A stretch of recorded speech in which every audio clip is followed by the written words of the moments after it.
Mr. Chairman, fellow Democrats, fellow Americans, I realize that in speaking in behalf of the minority report on civil rights as presented by Congressman B. Miller of Wisconsin, that I'm dealing with a charged issue, with an issue which has been confused by emotionalism on all sides of the fence. I realize that there are here today friends and colleagues of mine, many of them who feel just as deeply and keenly as I do about this issue and who are yet in complete disagreement with me. My respect and admiration for these men and their views was great when I came to this convention. It is now far greater because of the sincerity, the courtesy, and the forthrightness with which many of them have argued in our prolonged discussions in the platform committee. Because of this very great respect, and because of my profound belief that we have a challenging task to do here, because good conscience, decent morality demands it, I feel I must rise at this time to support a report, the minority report, a report that spells out our democracy, a report that the people of this country can and will understand, and a report that they will enthusiastically acclaim on the great issue of civil rights.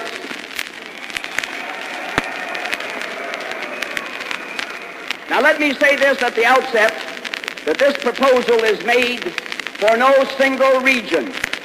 Our proposal is made for no single class, for no single racial or religious group in mind.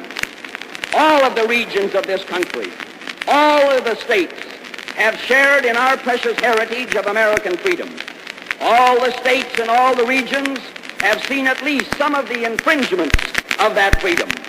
All people, get this, all people, white and black, all groups, all racial groups, have been the victims at time in this nation of, let me say, vicious discrimination. The masterly statement of our keynote speaker, the distinguished United States Senator from Kentucky, Alvin Barkley, made that point with great force. Speaking of the founder of our party, Thomas Jefferson, he said this, and I quote from Alvin Barkley, "He did not proclaim that all the white or the black or the red or the yellow men are equal, that all Christian or Jewish men are equal, that all Protestant and Catholic men are equal, that all rich and poor men are equal, that all good and bad men are equal." What he declared was that all men are equal, and the equality which he proclaimed was the equality in the right to enjoy the blessings of free government in which they may participate and to which they have given their support. Now, these words of Senator Barkley's are appropriate to this convention of the oldest, the most truly progressive political party in America. From the time of Thomas Jefferson, the time when that immortal American doctrine of individual rights under just and fairly administered laws, the Democratic Party has tried hard to secure expanding freedoms for all citizens. Oh yes, I know, other political parties may have talked more about civil rights, but the Democratic Party has surely done more about civil rights. We have made progress, we've made great progress in every part of this country. We've made great progress in the South, we've made it in the West, in the North, and in the East. But we must now focus the direction of that progress towards the realization of a full program of civil rights to all. This convention must set out more specifically the directions in which our party efforts are to go. We can be proud that we can be guided by the courageous trailblazing of two great Democratic presidents. We can be proud of the fact that our great and beloved immortal leader Franklin Roosevelt gave us guidance, and we can be proud of the fact that Harry Truman has had the courage to give to the people of America the new Emancipation Proclamation.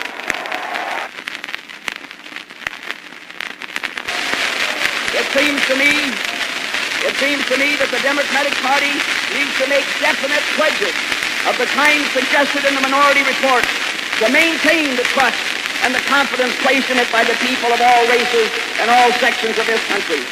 Sure, we're here as Democrats, but my good friends, we're here as Americans. We're here as the believers in the principle and the ideology of democracy. And I firmly believe that as men concerned with our country's future, we must specify in our platform the guarantees which we have mentioned in the minority report. Yes, this is far more than a party matter. Every citizen in this country has a stake in the emergence of the United States as a leader in a free world. That world is being challenged by the world of slavery. For us to play our part effectively, we must be in a morally sound position. We can't use a double standard. There's no room for double standards in American politics. For measuring our own and other people's policies, our demands for democratic practices in other lands will be no more effective than the guarantee of those practices in our own country. Friends, delegates, I do not believe that there can be any compromise on the guarantees of the civil rights which we have mentioned in the minority report. In spite of my desire for unanimous agreement on the entire platform, in spite of my desire to see everybody here in honest and unanimous agreement, there are some matters which I think must be stated clearly and without qualification. There can be no hedging. The newspaper headlines are wrong. There will be no hedging, and there will be no watering down, if you please, of the instruments and the principles of the civil rights program.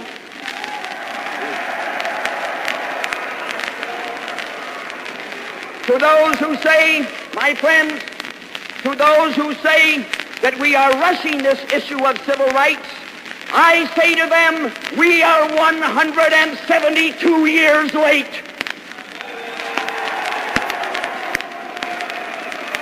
To those who say that this civil rights program is an infringement on states' rights, I say this: the time has arrived in America for the Democratic Party to get out of the shadows of states' rights and to walk forthrightly into the bright sunshine of human rights.